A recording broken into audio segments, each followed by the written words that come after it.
ए जेठानी जी यही ननद जी के लइका भइल बा कनी खूब सुंदर के तनी सोहर गीत गावे के। अरे भुअर भुअर बार रे होरी लवा के, भुअर भुअर बार रे होरी लवा के,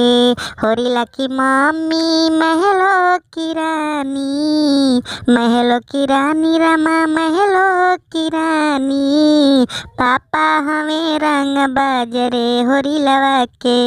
भुअर भुअर बार रे होरी लवा के, होरी लकिया जी महलो की रानी, महलो की रानी रमा महलो की रानी, बाबा हमें रंग बाजरे होरी लवा के, भुअर भुअर बार रे होरी लवा के, होरी लकी चाची महलो की रानी, महलो की रानी महलिया की रानी, चाचा हमें रंग बाजरे होरी लवा के, भुअर भुअर बार रे होरी लवा के।